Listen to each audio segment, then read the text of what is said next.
Eye Contact, a Mark Manny Mystery, Book 2. Author, Michael Kraft. Publisher, Open Road Integrated Media, New York. Narrator, Eric Aust. At the stroke of 5 precisely, a clock radio clicks on just as an announcer says, "Ladies and gentlemen, our national anthem." Nathan Kane's eyes blink open. He has napped all afternoon in the dark curtained bedroom of his office suite, exhausted from the ordeal of yesterday evening and the hectic night that followed. He needed to catch up on lost sleep, rejuvenating himself for the evening that will follow, an evening that has been planned to the minute for nearly a year.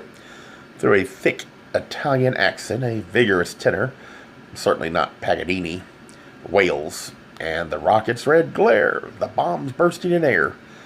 That soaring verse never fails to stir Nathan Kane's patriotism.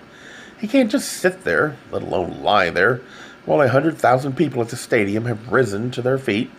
So he hops out of a bed, stepping into his ostrich slippers, cinching the blue silk dressing gown around him, but he feels momentarily dizzy and his injured hip aches. He ought to know better than to get up so fast. Over the land of the free and the home of the brave. Tumultuous whoops and applause crackle through the radio. Kane switches it off. Silence. He sits on the edge of the bed, kneading the torn and never-healed musculature of his leg. Its throbbing creates an eerie sensation that reminds him of a field hospital in Korea, where overhead lights throb to the beat of a faulty generator. He grimaced as an exhausted surgeon drew the shard of metal from his thigh. Under those makeshift circumstances, anesthesia was crude at best, and that night Kane was certain that it wasn't working at all. But he grit his teeth. He didn't yell. He didn't faint. Buddy, the young man who saved him, not the doctor, but the fellow soldier who dragged him from the fray and carried him to safety, sat at his side through the surgery and gripped his hand, letting Kane siphon strength from their friendship. When the wound was at last cleaned and sutured, Kane slept. It was a restless sleep interrupted by the delirium of drugs and the racket of war. But then arrived that lucid moment, a brief stillness in the night when his mind cleared and guns stopped and others slept. He turned his head in the cot and saw Buddy sitting there, alert and smiling, still holding his hand. Kane smiled back at him. "I owe you for this one," he said quietly. "You could have gotten yourself killed. What's the matter with you, Buddy? Are you nuts?" "No, Nathan," Buddy told him, leaning close to his ear. Then in a moment of supreme weakness, Buddy added, "I'm your friend. I love you." He gently pressed his lips to Kane's temple and kissed the salt of dried sweat from his sideburns.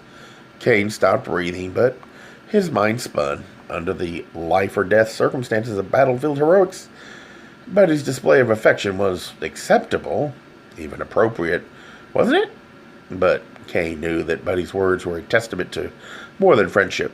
Kane also knew, deep between the crags of his drugged consciousness, that Buddy had tapped into something mutual that had never been spoken, those unspoken words. "I love you too, Buddy," stuck in Kane's throat, and he knew that now, if ever, was the time to speak them. "Dearie?" He breathed again. "Are you nuts?" he asked, sliding his hand from Buddy's grasp. Kane rolled onto his shoulder, turning his back to his friend.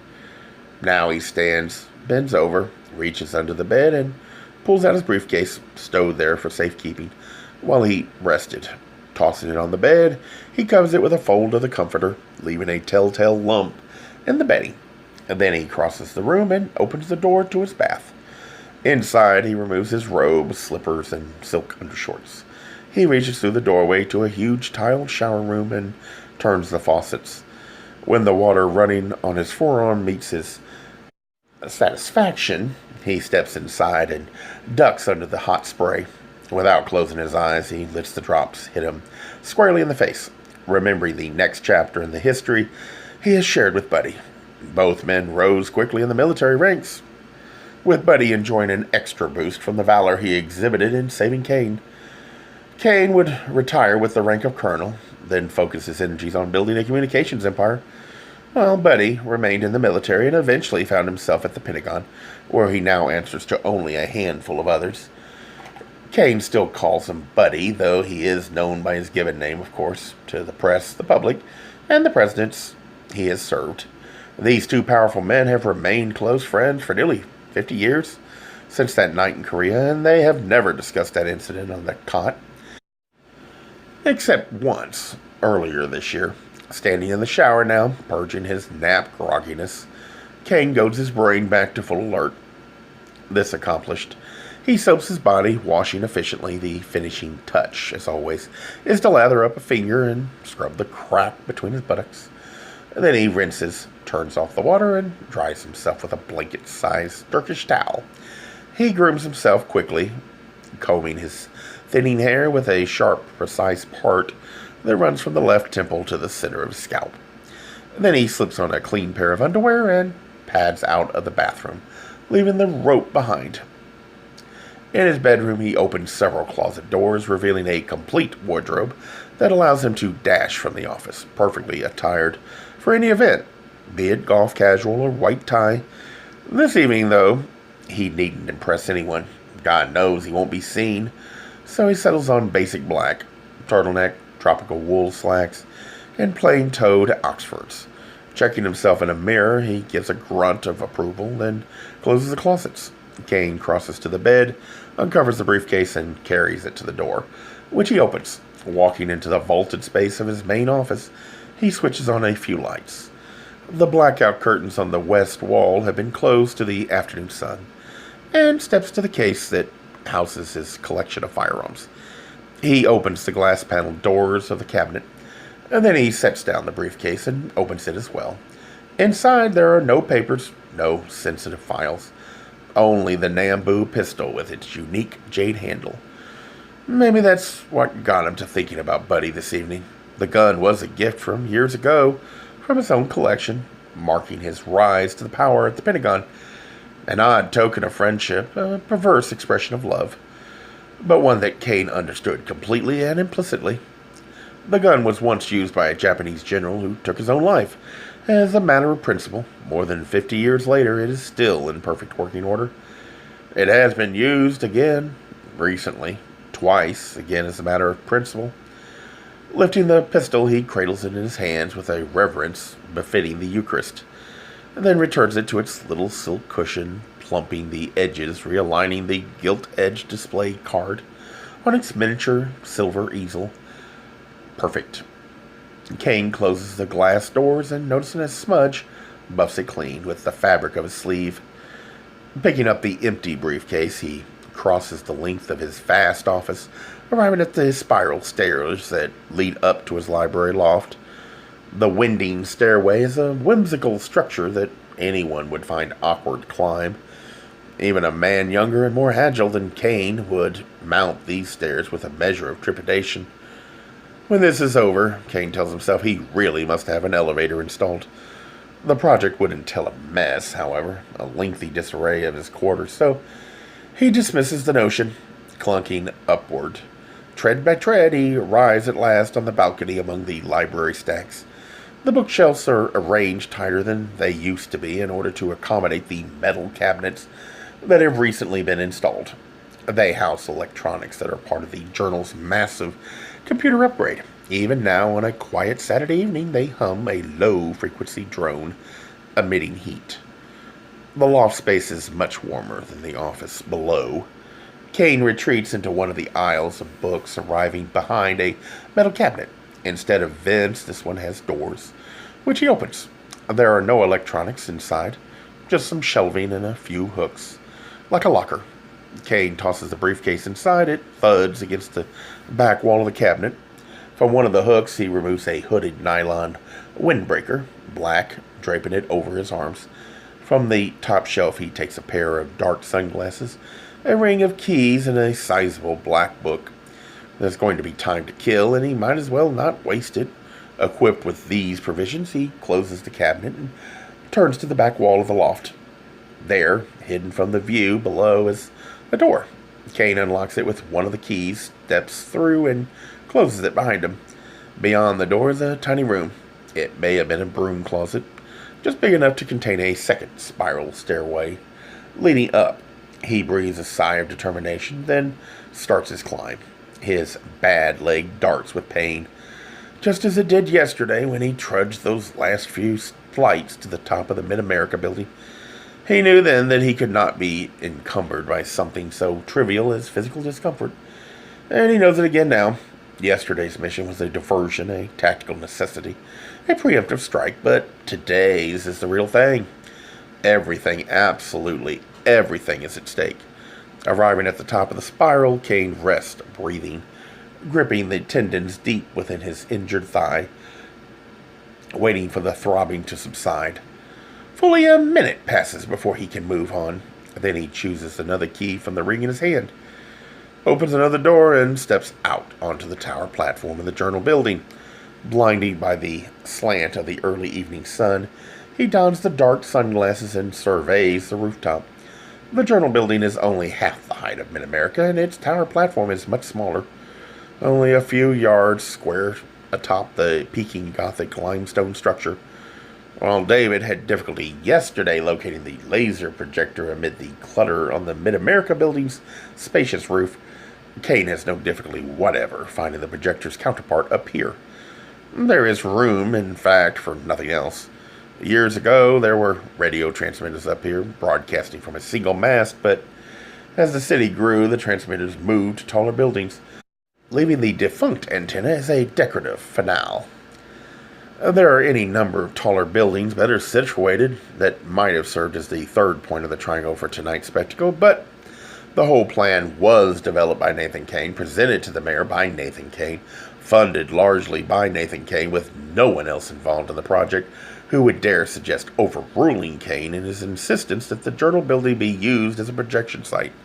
He argued that there would be a promotional advantage for those companies taking part, and it was unthinkable to deny him Journal Corp's participation. Kane takes a slow walk around the apparatus. Though by no means a timid man, he is prudent enough not to let his steps veer far from the device, which is mounted only a few feet from the building's edge. A low parapet surrounds the platform, but it was built there more for aesthetics than for function, offering little protection from the wind or from the hazards of a fall. Peeking over it, Kane recoils in response to the sweeping sense of vertigo as he glimpses past the gargoyles' heads to the ant stream of cars moving on the boulevard below. He steadies himself with a hand on the projector, dragging his fingers across the machine's drab-painted surface. As he moves around it, examining it in detail, its menacing snout, its ungainly shape, its coils and meters and dials. No, this instrument bears no resemblance to the one David Bosch examined yesterday. They look different because they are different. This one has a special, unique function, and in spite of its profusion of cryptic controls, only two must be manually operated. Both simple switches, one green, one pink.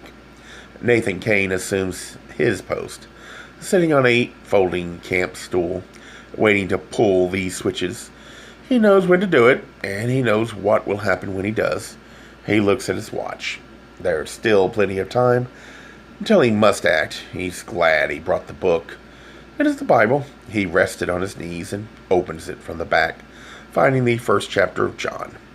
He's always loved the way the opening verses of that book mimic those of Genesis, a sort of theological loop, a circular, perpetual, self-conscious, evangelistic hiccup that spans the millennia. In the beginning, Kane sees the words, but his mind does not absorb them. He mulls instead the events that brought him here, the conversations and cajolery that allowed him to solidify a daring plan. Project Zarnick is the work of many dedicated men, but he knows he can justly take pride as its creator. The ideal was so simple, it sprang to mind so naturally, and will achieve its goals so cleanly. Execution of Project Zarnick, however, has been unforeseeably complex, requiring the assistance and cooperation of men less purely committed than himself. Men like Buddy. His friend at the Pentagon was speechless when Kane first told him what he wanted, what he expected. When Buddy could at last muster words, he said, "Nathan, you're mad," anticipating such a reaction. Kane was ready with his response. "Buddy," he said, "you're queer. Men of your rank have shot themselves for less grievous infractions. Project Zarnick needs you. I need you. If you're not willing to sign on, I'll understand, but I'll also return something to you. General Sakayama's jade handle pistol. You may have use for it." So Buddy reconsidered and proved his friendship as Kane knew he must. Kane sits calmly in the shadow of the apparatus, Bible open in his lap. He checks his watch again. At 6 o'clock precisely, he will flip the green switch. At 9 o'clock precisely, he will flip the pink switch. Kane peers at his watch. He closes his Bible. Downstairs in Kane's outer offices, Lucille Herring pecks away at her keyboard. Hours have passed since she discovered that Kane had altered Manning's story, exposing the publisher as a murderer, and she has no way of knowing when Kane might reappear from his office. So the pressure is on, and she's been digging feverishly in Kane's directories, but she has yet to discover anything that might shed light on his motive to kill. After her near encounter with Kane when he returned to his journal offices around 1 o'clock, Lucille Herring felt faint and sickly. Not only because she narrowly escaped discovery of her hacking, which might have led to fatal consequences, but also because she was so hungry. As soon as she caught her breath, she got busy at the keyboard again, but decided she'd better eat. So she hurried down to the building's main lobby, telling the guard at the elevator that she'd soon return, and grabbed a ham sandwich and a candy bar from vending machines. Arriving upstairs again, she asked the guard if the colonel was still in his office. "Affirmative," the guard answered, then admitted her with his key. She rushed back to her desk, peeled the plastic wrap from the sandwich, and wolfed a couple of bites, hardly taking time to taste it. Then she realized that the sandwich felt funny. In her mouth, not quite right. Lifting the bread, she saw swirls of the slightest gold-green iridescence tinging the surface of the ham. Probably a day or two older than it should be. She smelled it, finding it impossible to detect anything beyond the mustard. She decided to risk it, eating the rest of the sandwich quickly, without thinking about it. Having refueled, she set the candy bar aside and tapped a few keys on her computer, calling up Kane's editorial directory again. Then she noticed a blank spot in the same list where she'd found Manning's hijinks story. Digging deeper, she determined that the blank represented a story that had been deleted altogether. No problem. She could easily track it down in the electronic recesses of the mainframe and undelete it. A few more keystrokes and the missing story popped onto her screen. Above the byline of Clifford Nolan, science editor, appeared the headline, "Requiem for a Small Planet." Eyes widening with interest, she leaned closer to read Nolan's lengthy article, which presented a detailed analysis of why Zarnick's claim discovery was surely fallacious. But during its concluding paragraphs, the story cut off abruptly, mid-sentence, without finishing. Reading that dangling phrase, she knew that it was typed at the moment of Nolan's death. Manning was right. He conjectured in his own story, later altered by Nathan Kane, that it was Kane himself who tapped into Nolan's expose, visited Nolan as he continued to write it, then murdered him, absconding with Nolan's laptop after deleting the story from the journal's editorial files.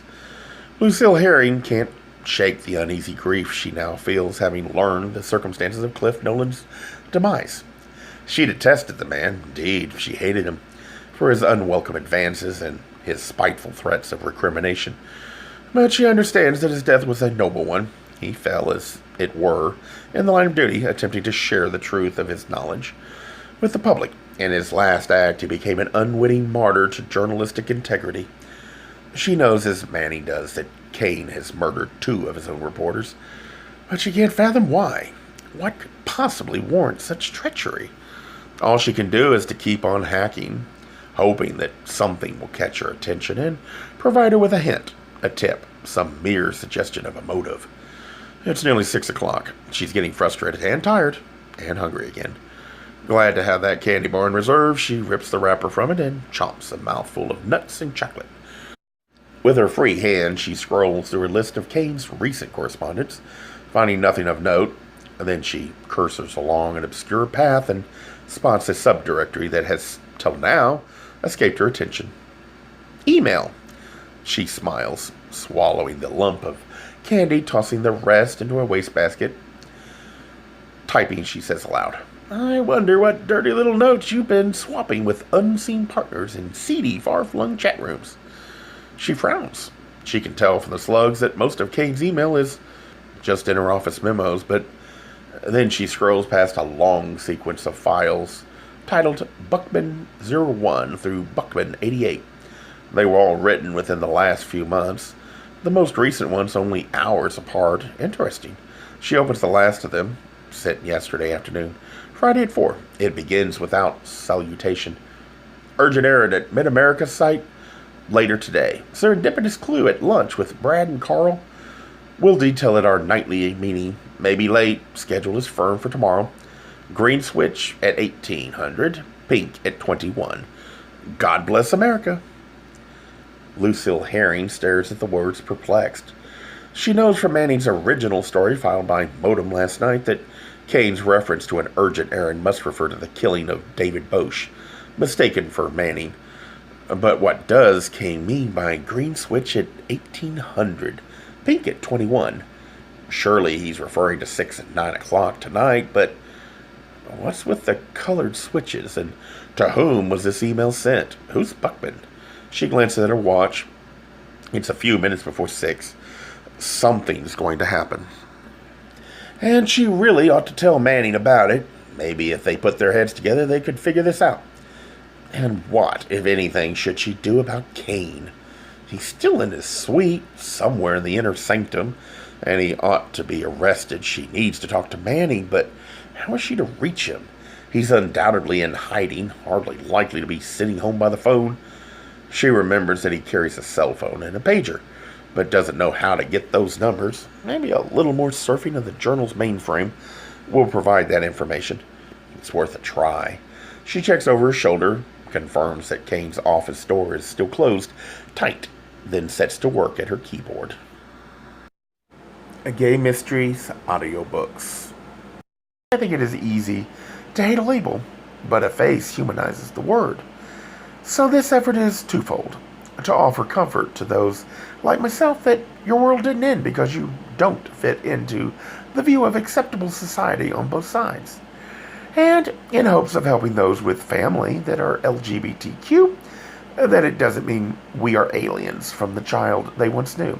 Reassure them so they can maybe be supportive at the same time, being true to their values.